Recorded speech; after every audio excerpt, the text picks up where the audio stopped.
The aerial look of the Dumbur lake is like a tabor-shaped small drum, Dumbur, of Lord Shiva, from which the name Dumbur originates.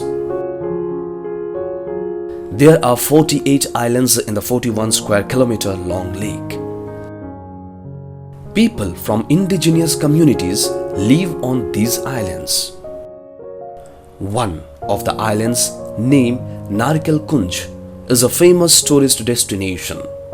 Narikal Kunj is an island filled with coconut trees surrounded by water. The place attracts tourists from far and wide and is ideal for boating.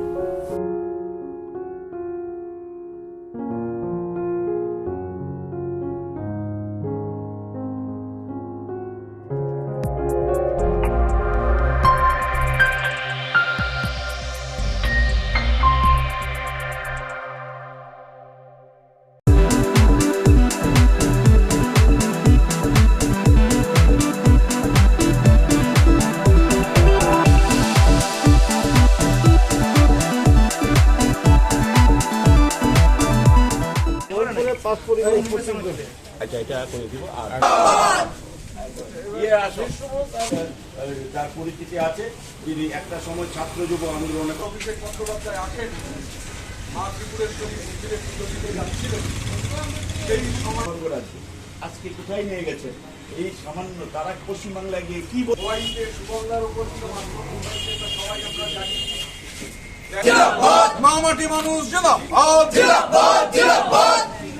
আর এই আর কাছে তো ব্যবসা নেই কোভিডের সময় হোটেলগুলো বন্ধ ছিল হোটেলের মালিকগুলো বিল্ডিংগুলো বিক্রি করে দেওয়ার পর আজকে পশ্চিমবাংলা থেকে যারাই আসবে এয়ারপোর্টে তালিবানি কায়দায় বন্দে মাতরম বন্দে মাতরম বন্দে মাতরম বন্দে মাতরম এবার মন করে মমতা ব্যানার্জি মমতা ব্যানার্জি অভিষেক ব্যানার্জি অভিষেক ব্যানার্জি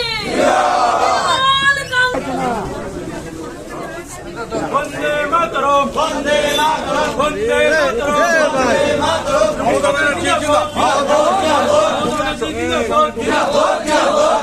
হাজার হাজার স্বাগত তৃণমূল কংগ্রেস জিন্দাবাদ মমতা বন্দ্যোপাধ্যায় জিন্দাবাদ অভিষেক বন্দ্যোপাধ্যায় জিন্দাবাদ বন্দে মাতরম বন্দে মাতরম। আতিথেয়তা যে সুনাম ত্রিপুরার ছিল সেই মহারাজের আমল থেকে আতিথেয়তার জন্য ত্রিপুরার সবাই বলতে ত্রিপুরা হচ্ছে শ্রেষ্ঠ জায়গা। রবীন্দ্রনাথ ঠাকুরকে 7 বার নিয়ে এসেছেন ত্রিপুরায়। রবীন্দ্রনাথ ঠাকুর ত্রিপুরার উপর কত গ্রন্থ লিখেছেন, রাজমালা, বিসর্জন, রাজস্বী, এত বই আর কোন রাজ্যের উপর লেখেননি। 17 বছর বয়স রবীন্দ্রনাথ ঠাকুরের, তখন বিশ্বকবি হননি। ত্রিপুরার মহারাজ আবিষ্কার করেছেন 4টে মহারাজ, 4টে জেনারেশন রবীন্দ্রনাথ ঠাকুরকে পেয়েছেন। বীরচন্দ্র মাণিক্য বাহাদুর, রাধা কিশোর মাণিক্য বাহাদুর, বীরেন্দ্র কিশোর মাণিক্য বাহাদুর, বীর বিক্রম কিশোর মাণিক্য বাহাদুর। এত আমাদের বাংলার সঙ্গে এত যোগাযোগ, এত আতিথেয়তা, এখানে রবীন্দ্রনাথ ঠাকুর সব ছেড়ে দিনের পর দিন থেকেছেন। সেই ত্রিপুরায় আজকে বাংলার মানুষ আসছে, সজ্জনরা আসছে, তাদেরকে হোটেলে গিয়ে হোটেলের রুম সার্চ করে তাদের উপর তারা এখানে থাকতে পারবে না ত্রিপুরা। এটাকে তালেবান আজকে স্বীকার করে নিয়েছে যে তালেবানের সরকার চলছে, কারণ ওদের বিধায়ক বলছেন তালেবানে কায়দায় আক্রমণ করতে হবে, মানে তালেবান। এখন ভারতবর্ষ সরকার তালেবান সরকারকে স্বীকৃতি দিতে হবে, এমএলএর কথায় যেটা বোঝা যাচ্ছে। আর তালেবানদের হাতে সশস্ত্র আছে, ওরাও সশস্ত্র আছে, ওরাও তালেবান। ত্রিপুরা রাজ্যের এই বিজেপি হচ্ছে তালেবান আর সরকারটা হচ্ছে তালেবানি সরকার। যাই হোক, আমাদের ঋতব্রতরা বলবেন। এর আগে আমরা জয়েনিং করবো, সবাই আশ্রিত হবে না, সবাই দায়িত্ব হচ্ছে অমরপুর ব্লক তৃণমূল কংগ্রেসের পক্ষে যারা আজকে যোগদান করবেন যারা এসছেন তাদের নামগুলি আমি পড়ছি, এবং পরবর্তী সময়ে আমরা আরো ওখানে প্রায় 2000 মানুষ যোগদান করার কথা ছিল। আমি বলেছিলাম আর কয়েকদিন পরে আমরা ডেট দিচ্ছি যাবো, ওরা বলছে না, দরকার হলে আপনার এখানে চলে আসবো, আমরা জয়েন আমরা করবো, আমরা কাজে নেমে দিতে চাই। আমি বললাম তাহলে আপনারা প্রতিনিধি আকারে আসুন। প্রতিনিধি আকারে এখানে এসছেন, প্রায় 60 জন 60। তো তাদের 60 জনের পরিবার আজকে যারা যোগদান করবেন এবং পরিবারের সদস্য নিয়ে মোট 235 জন ভোটার, 235 জন ভোটার, 60 পরিবার। আমি নামগুলি পড়ছি, এখানে আছেন আমাদের দিকে লাল মিয়া, আনোয়ার হোসেন, আবুল মিয়া, বুটা মিয়া, আজ্জাত আলী, বিল্লাল মিয়া, ইকবাল হোসেন, বাদল সাহা, ইরাক মিয়া, বিনয় মিয়া, হাজার মিয়া, সঞ্জু মিয়া, মোহন মিয়া, ইব্রাহিম মিয়া, শকুর মিয়া, রামজান মিয়া, অমল দাস, নীরজ মিয়া, সৌরভ সূত্রধর, সুলতান মিয়া, কিশোর দেব, ঈশান মিয়া, সুমন চাকমা, জীবন চাকমা, হান্নান মিয়া, কিরণ চাকমা, কালু চাকমা, গৌরাঙ্গ দেবনাথ, দীপক সরকার, সঞ্জিত দাস, দীপালি দাস, দীপক দেবনাথ,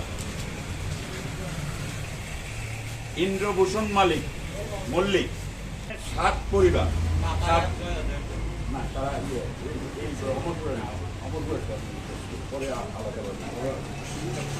এই 60 পরিবার অমরপুর থেকে যোগদান করছেন। যদিও আমাদের একটা বড় প্রস্তুতি ছিল 16 তারিখ, সেখানে আমাদের 2000 মানুষ যোগদান করতো, আমরা করতে পারিনি। আজকে ওনারা খুব কষ্ট করে আমার নেতৃত্বের জ্ঞাতসারে বলছি, এখান থেকে প্রায় আপনার 100 কিলোমিটার যে ডিস্টেন্স থেকে ওরা এসে এই সকালবেলা চলে এসছে, খুব দুর্গম এলাকা থেকে। এটা আমি বলছি, সবটাই বলছি, দুর্গম এলাকা থেকে ওনারা এসছেন এত সকালবেলা। শুধু আমাদের নেতৃত্বরা, যুব নেতৃত্বরা ওনাদের হাত থেকে পতাকা নেবেন। এখন সিপিআইএম থেকে মোট 235 জন ভোটারের মধ্যে 76 মানে 76 জন সিপিআইএম থেকে এসছেন। বিজেপি থেকেও 76 জন এসছেন। টিপরা মাথা, এখানে যারা এডিসি কয়েকদিন আগে দখল করলো, টিপরা মাথা থেকে 51 জন।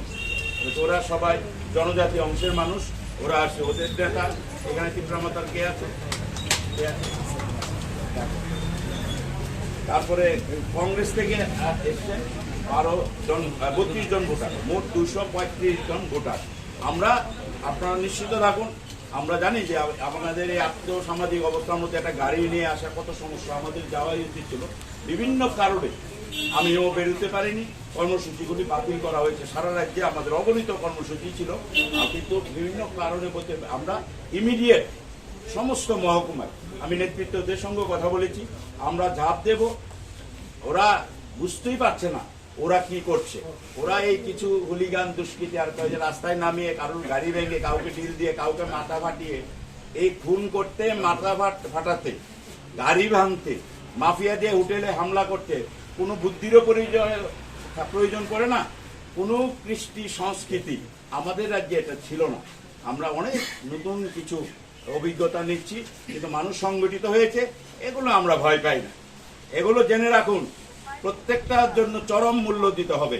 কেউ যদি মনে করে থাকেন তাদের এই হামলা উজ্জুতির কারণে আমরা ঘরে ঢুকে যাব, ভুল করছেন, নিশ্চিহ্ন হয়ে যাবে। কারণ একটাই, ভারতবর্ষে যে প্রধানমন্ত্রী আজ থেকে 1 বছর আগে যার জনপ্রিয়তা ছিল 66%, 66%, গতকাল সার্ভে রিপোর্টে বেরিয়েছে ওনার জনপ্রিয়তা নেমে 24%। আমাদের কথা নয়, সারা ভারতবর্ষের সমস্ত মিডিয়াতে এসছে কালকে যে 24% নেমে গেছে। তাদের প্রধানমন্ত্রী, তাদের মূল যে চেহারা, ওনার জনপ্রিয়তা এখন 24% নিচে নেমে গেছে। আর সামনে 2022-এ 5 রাজ্যে ইউপি সহ নির্বাচন আছে। আমরা দায়িত্ব নিয়ে বলছি, একটা রাজ্য গুজরাটও থাকবে না ওদের হাতে। ওদেরকে রাস্তায় খুঁজে পাবেন না কয়েকদিন পরে, যারা রাত্রি এবং সামনে আমাদের লড়াইয়ের জন্য প্রস্তুত। এবং আমাদের সাথী, আমাদের নেত্রী আমাদের সঙ্গে আছে, উনি রক্ত দিয়েছেন, লড়াই করেছেন। আমরা দেখেছি কত বড় লড়াই উনি লড়েছেন সারা পশ্চিম বাংলায়, দশকের পর দশক লড়াই করেছেন। এবং গত বিধানসভা নির্বাচনে উনি যে লড়াই করেছেন, যেখানে লড়াইটাকে উচ্চ শিখরে নিয়ে গেছেন, আমরা আপ্লুত হয়ে গেছি। আপনারা জানেন, আমি প্রায় 1-1.5 বছর প্রায় রাজনীতির আঙ্গিনা থেকে একটু দূরে চলে গিয়েছিলাম। ওনার সেই লড়াই আবার আমাদের কেন্দ্রে রাজপথে নামিয়ে দিয়েছে। আমরা আর আমাদের সামনে অভিষেক বন্দ্যোপাধ্যায়ের মতো এইরকম নেতৃত্ব আছে। সুতরাং আজকে যারা যোগদান করেছেন তাদের হাতে আমাদের প্রিয় নেতা পশ্চিমবাংলা এই তৃণমূল ট্রেড ইউনিয়ন মানে তৃণমূল আইএনটিসি সভাপতি এবং প্রাক্তন সাংসদ এবং আমাদের তিনজন যুবনেতা নেত্রী আপনারা এবং আমাদের এখানে বিশিষ্ট এই রাজ্যের সংগ্রামী নেতা আমাদের প্রাক্তন মন্ত্রী অত্যন্ত সজ্জন প্রকাশ দাস, উনিও এখানে আছেন। এখানে আমাদের পান্না দেব উনি কংগ্রেস থেকে জয়েন করেছেন, উনি এআইসিসির মেম্বার ছিলেন। আর আমাদের সবচেয়ে জনপ্রিয় এখানে তাপস রায় আছেন। আমাদের কি রবীন্দ্রনাথও তাহলে নিশ্চয়ই বহিরাগত ছিলেন। ঘটনাচক্রে আজকের দিনটা একটা বিশেষ দিন, কেননা আজকে আপনারা সবাই জানেন যে ত্রিপুরা রাজ্যে রবি ঠাকুর তো আসতেন নিয়মিতভাবে। ত্রিপুরা রাজ্যে তিনি রাজপরিবার তাকে ত্রিপুরা রাজ্যে রবি ঠাকুরের সঙ্গে রাজপরিবারের ত্রিপুরার মানুষের নিবিড় সম্পর্ক ছিল। আর আজকে মহারাজা বীর বিক্রম কিশোর মাণিক্য বাহাদুরের জন্মদিন। আমি আমাদের এই যোগদান কর্মসূচিতে তার অমলিন স্মৃতির প্রতিও শ্রদ্ধা জ্ঞাপন করছি। এখন এই বহিরাগত তত্ত্ব আমদানি করে হচ্ছে কোনো লাভ হবে না। আমাদের সঙ্গে আমরা যারা আসছি তারা সবাই ভারতবর্ষের নাগরিক। আর ওই যে বহিরাগত বলছেন, এমনি এখন হাঁসের অক্সিজেন ছাড়া বা মহাভারতের যুগে ইন্টারনেট এগুলো আরএসএস এর স্কুলে হচ্ছে পড়ানো হয় হয়তো, আমি সেগুলো জানি না, কারণ আমি আরএসএস এর স্কুলের বই পড়ার দুর্ভাগ্য আমার হয়নি। তো সেখানে বহিরাগতর কি ডেফিনেশন আছেন দেখতে পারেন। আমি শুধু অনুরোধ করব যে এই আসামের এই ত্রিপুরার পাশেই হচ্ছে আসাম, বিজেপির সরকার রয়েছে। রবীন্দ্রনাথ ঠাকুরের জন্মদিন 25শে বৈশাখ, আসামের সরকার তখন সর্বানন্দ সোনোয়াল মুখ্যমন্ত্রী, ছুটি বাতিল বলে ঘোষণা করা হয়েছিল। এই বিপ্লব দেব কি একবারও তার প্রতিবাদ করেছিলেন যে কেন রবীন্দ্রনাথের জন্মদিনের দিন ছুটি বাতিল করা হচ্ছে? আজকে যখন বিজেপির এমপিরা জাতীয় সঙ্গীত বদলে দেওয়ার কথা বলছেন, কেউ একজন দেখাতে পারেন বিজেপির কোনো নেতা তার প্রতিবাদ করছে? আসলে বিজেপি হচ্ছে একটা যে বিজেপির যে কৃষ্টি, বিজেপির যে সংস্কৃতি, আধিপত্যবাদী যে সংস্কৃতি, এটা একটা ফ্যাসিবাদী সংস্কৃতি। গণতন্ত্রের সঙ্গে এর কোনো সম্পর্ক নেই। আর ওরা এসব কথা বলতে পারেন, এ কথায় মানুষ কোনো গুরুত্ব দেবে না। 23শে যখন নির্বাচনের ফলাফল বেরোবে, জঙ্গলের রাজত্ব খতম করে জননেত্রী মমতা বন্দ্যোপাধ্যায়ের বার্তা নিয়ে আমাদের নেতা অভিষেক বন্দ্যোপাধ্যায়ের নেতৃত্বে এবং এখানকার ভূমিপুত্রদের যে সংগ্রামী লড়াই, একেবারে বুতে বুতে দাঁতে দাঁত চাপা লড়াই, সেই লড়াইয়ের হাত ধরে ত্রিপুরায় মামাটি মানুষের সরকার প্রতিষ্ঠিত হবে। ফাইট হচ্ছে, মানে গাড়ি ভাঙছে বা এটা করছে, এতে এখানে স্থানীয় অনেক কংগ্রেসের যারা তৃণমূল কংগ্রেসের যারা সমর্থিত ওরা আক্রান্ত হয়েছে। এটা অভিযোগ উঠেছে যে এখানে তৃণমূলের যারা নেতৃত্ব আসছেন ওরা পৌর টাওয়ারের মতন এখানে এসে আবাস হোটেলে থেকে মানে এটা করছেন, ডায়লগ করছেন, কিন্তু ওদেরকে কিন্তু কেউ সাহায্য করছে না। তাহলে ওদের খোঁজ খবর নিয়ে জানা বেচারাম নাথের মতন একজন লোক, সেও কিন্তু দুঃখ প্রকাশ করেছে। কি বলবেন? আমি আপনাকে যেটা বলি, আমরা নিয়মিত খোঁজ খবরে রয়েছি। ত্রিপুরায় যে জঙ্গলের রাজত্ব চলছে, সেই রাজত্বে বহু সময় এমন হচ্ছে যে আমরা যদি সেখানে যাই, আমাদের থেকেও বেশি বিপদ যে কর্মী আক্রান্ত হচ্ছেন তার পরিবারের। কারণ এখানে নর্মাল আইনের শাসন নেই, এখানে একটা মগের মুলুক প্রতিষ্ঠা হয়েছে। আমাদের নেতৃত্ব, সুবলদার নেতৃত্বে ধারাবাহিকভাবে এই কাজগুলো করা হচ্ছে। এতে কোনো ত্রুটি আমরা রাখছি না, এটুকু আপনাকে আমি দায়িত্ব নিয়ে বলতে পারি। এই ব্যাপারে আমি একটা লাইন বলছি, যারা আক্রান্ত হয়েছেন, যাদেরকে মানে মিথ্যে মামলায় গ্রেপ্তার করা হয়েছে, সমস্ত আইনি সাহায্য তাদের কাছ থেকে আমরা কোনো ধরনের তাদের পরিবারের দায়িত্ব নিতে হয়নি, সবটা পার্টি নিয়েছে। যত গাড়ি ভেঙেছে, গাড়ি বা ড্রাইভার আহত হয়েছে বা যাদের মোবাইল নষ্ট হয়েছে, সব দায়িত্ব আমরা পার্টি নিয়েছি। গত দুদিনে আর্থিকভাবে এই যে যারা বেচারাম এবং রাখাল দাস, আমি নিজে বলছি দায়িত্ব নিয়ে তাদেরকে আর্থিক সাহায্য, পুরো ট্রিটমেন্টের সাহায্য করা হয়েছে পার্টি থেকে। একজনও বলতে পারবে না, ইভেন এখনো আছে, অভিষেক বন্দ্যোপাধ্যায় যখন গিয়েছিলেন মাতাবাড়িতে, সেখানে আমাদের একটা ছেলেকে মৃত্যু দাসকে বেদরক মেরেছে, তাকে তার সমস্ত দায়িত্ব আমরা নিয়ে সে এখানে আছে, জিজ্ঞেস করুন। যারা আহত হয়েছে, যারা এই মিথ্যে মামলায় ফেসেছে, তাদের পরিবারগুলোর সঙ্গে আপনারা কথা বলে দেখুন আমরা পার্টি তাদের পাশে কিভাবে দাঁড়িয়েছে। বিগত দিনে কোনো রাজনৈতিক দল কোনোদিন দাঁড়ায়নি। আমাদের মা মাটি মানুষের নেত্রীর নির্দেশে আমরা প্রতিনিয়ত তাদের পাশে আছি, আগামী দিনেও থাকবো। আজকে মূলত কি কর্মসূচি ছিল? আজকে আপনারা দেখছেন যে অমরপুর থেকে আজকে সব মিলিয়ে 60টি পরিবার, সেই 60টি পরিবারের সদস্যরা জননেত্রী মমতা বন্দ্যোপাধ্যায়ের আদর্শে অনুপ্রাণিত হয়ে আমাদের নেতা অভিষেক বন্দ্যোপাধ্যায়ের নেতৃত্বে তৃণমূল কংগ্রেসে সামিল হলেন। এই যে সিপিআইএম থেকে 76 জন তারা যোগ দিলেন আজকে তৃণমূল কংগ্রেসে, বিজেপি থেকে 76 জন তারা যোগ দিলেন, ত্রিপুরা মোথা থেকে 51 জন এবং কংগ্রেস থেকে 32 জন। এই 60টি পরিবার থেকে সব মিলিয়ে 235 জন তারা হচ্ছে আজকে যোগদান করলেন। আমরা সবাইকে তৃণমূল কংগ্রেস পরিবারে স্বাগত জানাচ্ছি এবং বিশেষ করে ত্রিপুরায় যে জঙ্গলের রাজত্ব চলছে, যে ভয়ভীতির পরিবেশ কায়েম করা হয়েছে, তার মধ্যেও শাসকের রক্তচক্ষুকে উপেক্ষা করে যেভাবে বিভিন্ন জায়গাতে এত দূর থেকে যারা এসেছেন, এসে এখানে আজকে যোগদান করলেন, আমরা সেই কারণে তাদের ধন্যবাদ এবং কৃতজ্ঞতা জানাই। কেননা ত্রিপুরায় যে পরিস্থিতি চলছে সেই পরিস্থিতি ভয়াবহ। গতকাল আমি সকালবেলা যখন এখানে আসি, আমি এর আগেও দুবার পোলো টাওয়ার্সে থেকেছি, গতকাল যখন সেখানে যাই সেখানে জানতে পারি যে জায়গা পাওয়া যাবে না, নাম প্রকাশ করা যাবে না, এরকম শর্তে সেখানকার কর্মী সেখানেই আমাকে বলেন যে আমরা আপনাদের থাকার জায়গা দিলে আমরা খুব বিপদে পড়ব। এবং আমাদের যুবনেত্রী সায়নী ঘোষ ছিলেন, লাইট কেটে দেওয়া হয় এবং হঠাৎ করে এখন জানা যাচ্ছে যে হোটেল ফ্যাসিবাদ, ত্রিপুরা সরকার যেমন এই হাঁসের সঙ্গে অক্সিজেনের একটা সম্পর্ক তৈরি করেছেন, এই হোটেল ফ্যাসিবাদও ত্রিপুরায় নতুন করে কায়েম হচ্ছে। তৃণমূল কংগ্রেসের নেতা নেত্রীরা থাকছেন, সেই কারণে সেই হোটেলের ইলেকট্রিসিটি কেটে দেওয়া হচ্ছে। সেই হোটেলে হঠাৎ করে কর্পোরেশন মনে করছেন যে এই হোটেলের যে নির্মাণ, সেই নির্মাণটা বেআইনি, এতদিন চোখে পড়েনি, হঠাৎ করে এখন তাদের মনে পড়ল তৃণমূলের নেতা নেত্রীরা থাকবার পর যে নির্মাণটা বেআইনি। নতুন করে জিএসটির অনিয়ম দেখতে পাওয়া যাচ্ছে, তো সেখানে থাকা যাবে না। দেখবার পর আমি অন্য আরো কয়েকটা জায়গায় খোঁজ করে সেখানেও যখন পাই না, তারপর একটি হোটেলে অবশেষে জায়গা পাই।